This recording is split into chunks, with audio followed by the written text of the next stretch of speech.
here with head coach Danny Hayden for our weekly baseball press conference. Coach, you were able to get the sweep against Eastern Michigan. How big is it to actually finally pull off one of the sweeps in the MAC play? Yeah, it's good. It's 3 wins on a weekend is a very good weekend. Doesn't matter what you did right or wrong in that weekend when you can get 3 wins. I think the big point for our guys is something that we've been harping on all year, is finding ways to get better while we're winning and not need to lose games to learn lessons. So it's how do we come prepared every day, and I think Sunday we probably did that a little not quite as well as we have done it for most of the season, and we were really lucky to grind out a win. I shouldn't say we were lucky, but it took an extra effort from our guys to get a win in that game. Because of some of the mistakes we made, some of the fundamental mistakes that we made.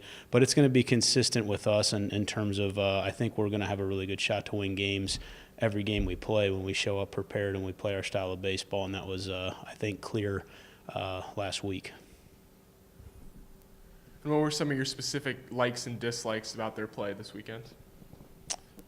Well, I think offensively it was a really, really good weekend.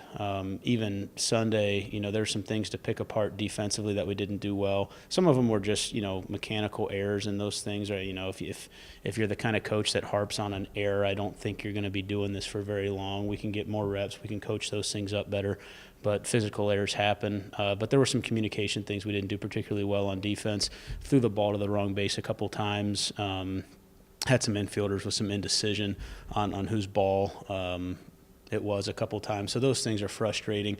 But I think offensively it was a really complete game from our guys on Sunday. And I think for most of the weekend they swung the bats really well. Pitching-wise, I thought it was a strength. I don't think we allowed, for as much as they threatened, Eastern Michigan's lineup was very good, I thought, this weekend. For as much as they threatened, we didn't allow a big inning, and I thought that was a good sign from our starters and our bullpen.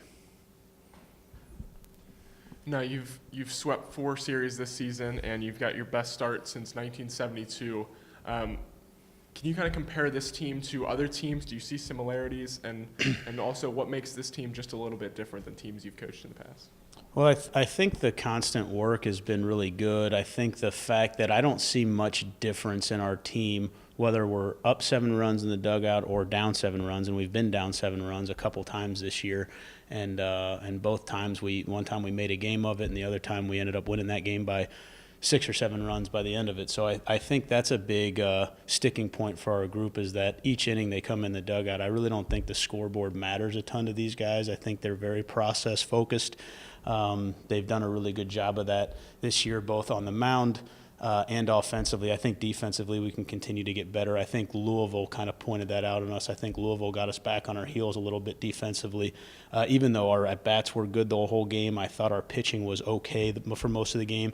I thought they were able to get us on our heels defensively, so that's something we can continue to work on. But I think this group, I think it started last year, and I think it's a comparable to last year's team, but I think it's taken it to another step of really just going through the process is what the most important part is, into making sure that we can funnel each pitch into 100% preparedness, 100% locked in on the pitch that's happening right now, and not worrying about what happened before or what might happen next. And then you talked before the season a little bit about Landon Stevens and his development in the offseason, how you expect him to take a big jump. Another big weekend for him this weekend. Have you seen that jump so far, kind of what you expected so far this season? Yeah, I think Landon is he's a really good player, but when you have the talent that Landon has and you combine it with the work ethic that Landon has, good things are going to happen to guys like that. He doesn't luck into the situations. He doesn't have the walk-off hits because he's lucky or right place, right time. That's nonsense. It's because he's worked really hard for it. He is a talented kid, but the work ethic is what gets him there. And the continued separator for Landon and guys on our team is going to be how they handle failure, and that's something that he's going to continue working through, and that every guy on our team is going to continue getting better at as we go through the season. But as we continue to handle failure in this game that has so much of it, his success will continue to skyrocket, I think. Sunday also saw a breakthrough performance for Reed Norberg. Do you see any more ways you can get him into the lineup? Yeah, we're trying to be creative with Reed. He hadn't taken a ground ball at first base in 3 or 4 months, and then last week we threw him in there on Sunday. Charlie Harrigan was sick on Sunday. against Kent State, so we threw Reed out there. Hadn't played the position in quite a while, and he really did a good job that game. He had some huge at bats for us, and was a huge reason why we won the game.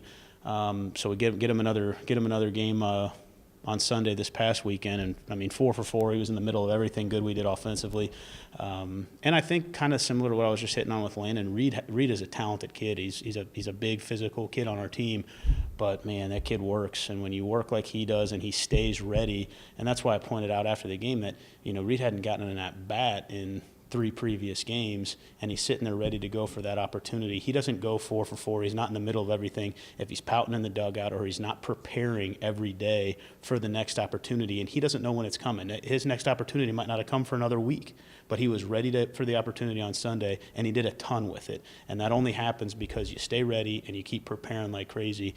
And like I said, it's not luck. He didn't luck into 4 for 4. He worked and stayed ready for 4 for 4, and a huge part of our offense that day. It was good to see.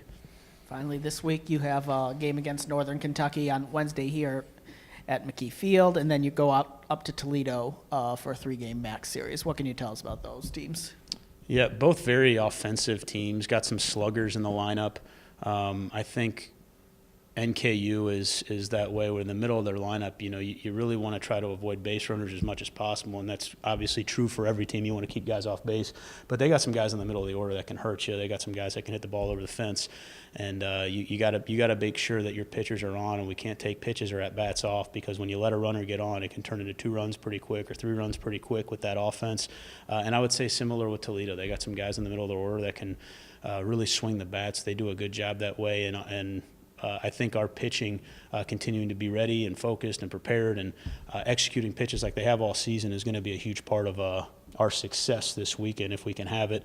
And I really trust what we're doing offensively right now, that we're going to continue that against NKU and then on to the next games when we get there. But I'm excited to watch our pitchers attack some pretty good offenses. All right. Thank you, Coach. Thank you.